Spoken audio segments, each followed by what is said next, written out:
noite, queridos amigos e amigas da Fraternidade Irmão Altino. É com muita alegria que nós estamos hoje reunidos mais uma vez para nós estudarmos juntos, Refletirmos sobre a doutrina espírita, sobre os ensinamentos de Jesus. É muito bom nós estarmos reunidos, não é verdade? Em torno dessa doutrina que todos os dias nos transforma para pessoas melhores, nos edifica, nos consola. Hoje nós refletiremos juntos sobre um tema muito interessante, a dinâmica espiritual da fé. O que é a dinâmica? A dinâmica, na verdade, é um ramo da ciência que estuda o movimento dos corpos e a força por eles produzida. Então, faz parte de um ramo da ciência. E a nossa fé? Será que ela produz também um movimento, uma força? Será que a nossa fé tem uma dinâmica? Fé, no hebraico, na verdade, tem dois significados. Pode significar tanto devoção, confiança, aquela nossa entrega a Deus, a providência e a previdência divina, e pode significar também fidelidade, Fides também pode significar uma postura de fidelidade a Deus. Fides é em latim e em hebraico significa emuná, Então, a fé, na verdade, tem essas duas vertentes, tanto a vertente da entrega, da certeza em Deus, da providência e da previdência divina, quanto do nosso lado, a nossa fidelidade a Deus. E esse movimento, essa entrega a Deus e essa fidelidade, na verdade, nós ainda somos muito variáveis, porque somos espíritos ainda muito imperfeitos, muito apegados à materialidade. E a nossa fé, ela tem um sentido ascensional, ela tem um movimento. Tanto é que quando nós nos tornarmos espíritos puros, todos nós, um dia seremos espíritos puros, conforme nos ensina a questão 116 do Livro dos Espíritos, nós teremos a nossa fé em 100%, ou seja, a nossa confiança em Deus, a nossa entrega e a nossa fidelidade, principalmente, será completa. Nós cumpriremos integralmente a vontade de Deus, cumpriremos as leis de Deus na sua integralidade. E Jesus nos disse: se nós tivermos a fé do tamanho de um grão de mostarda, nós poderemos dizer à montanha: mova-se daqui para lá, e ela vai se mover. E nada nos será impossível. Ou seja, nós poderemos realizar grandes feitos, grandes obras, de acordo com o tamanho da nossa fé. Por que Jesus recorreu a esse símbolo do grão de mostarda, da semente de mostarda, que é uma semente tão pequenininha? Por que Jesus não disse, por exemplo, se vocês tiverem a fé do tamanho do lago de Genezaré, se vocês tiverem a fé do tamanho da montanha ou do palácio? Por que será que ele recorreu a esse símbolo da semente? Emmanuel, ele nos explica isso. Porque a semente, na verdade, quando ela é colocada na terra, no fundo da terra, ela é abandonada ali, sozinha. E ela precisa criar dentro de si uma força para se despojar de todo aquele envoltório, inferior que está em volta, e ela precisa romper com aquele envoltório para seguir em direção à luz, à verticalidade.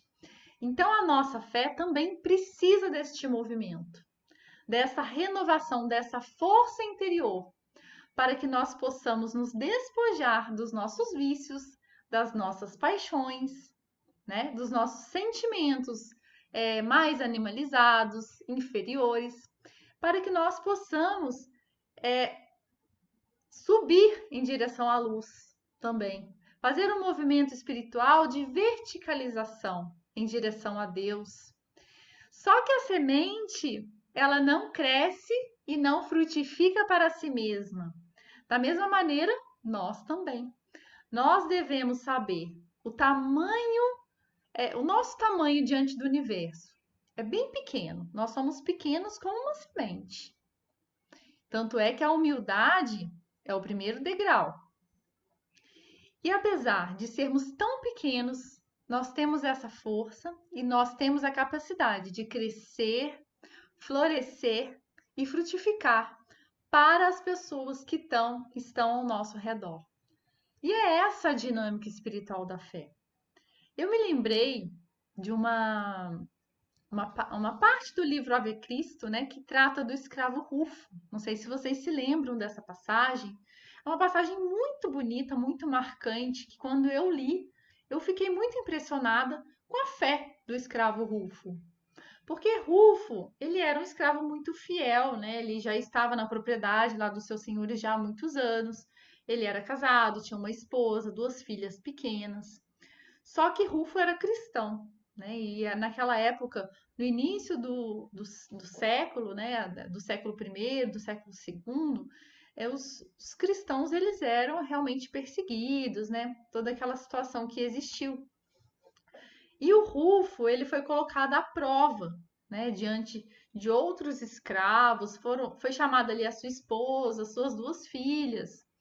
E o Rufo, ele foi confrontado, na verdade, né? Ele foi confrontado pelos seus senhores para que ele negasse o evangelho de Jesus, para que ele negasse ao próprio Cristo, né? E adorasse os deuses de pedra. E Rufo, com uma fé gigante, uma fé linda, ele diz aos seus senhores: Senhor, os que vão morrer colocam-se à frente da verdade. Dói-me o coração reconhecer a esposa e as filhinhas humilhadas pelo incerto destino que as espera na terra. Entretanto, entrego-as nessa hora ao juiz do céu. Gente, olha o tamanho dessa fé. Não negar a Jesus e entregar as suas duas filhas e a sua esposa a um destino incerto, talvez de escravidão, de tortura, de maus tratos, para não negar o evangelho de Jesus. Olha o tamanho desta fidelidade. E ao final, ele diz: somos escravos, sim, nascidos sob o jugo pesado e cruel do cativeiro. Contudo, o nosso espírito é livre para adorar a Deus segundo a nossa compreensão. Antes de nós, companheiros outros conheceram o martírio. Quantos terão sido assassinados nos circos, nas cruzes, nas fogueiras e nos tribunais? Quantos terão demandado o túmulo, carregando espinhosos fardos de aflição, como os cristãos primitivos sofreram? Entretanto, nossos corações feridos, como que o lenho atirado ao fogo, alimentam a chama do idealismo santificante que iluminará a humanidade. Vocês conseguem perceber essa árvore frondosa que cresce no coração de Rufo? A pequena semente de mostarda ali já é uma árvore que serve à humanidade inteira com o seu exemplo de amor e de fidelidade a Deus. Esse será o nosso destino. Essa é a nossa finalidade. Então, Emmanuel, ele nos ensina que nós sejamos como a pequena semente de mostarda, que apesar de se saber pequena diante de toda a grandiosidade do universo, ainda assim, largada no solo escuro da terra, ela se despede, se despoja, né, das suas cascas, dos seus envoltórios inferiores e cresce, floresce e frutifica para toda a humanidade. Então, que a nossa fé seja realmente como esse pequeno grão de mostarda, que nós possamos crescer a cada dia. Porque, apesar de todas as circunstâncias nos convidarem ao pessimismo, ao derrotismo, nós sabemos que existe uma força, existe um coração extremamente amoroso que rege o nosso planeta e rege os nossos destinos. Então, que nós possamos nos entregar a essa força e saber que sempre está acontecendo o melhor, mesmo que o melhor não seja o mais agradável. Eu agradeço a atenção de vocês, a paciência. Rogo a Deus que nos proteja a todos nesse novo ano que se inicia e desejo que a nossa fé cresça cada dia mais, a nossa entrega e a nossa fidelidade aos desígnios de Deus. Um grande beijo, fiquem com Deus.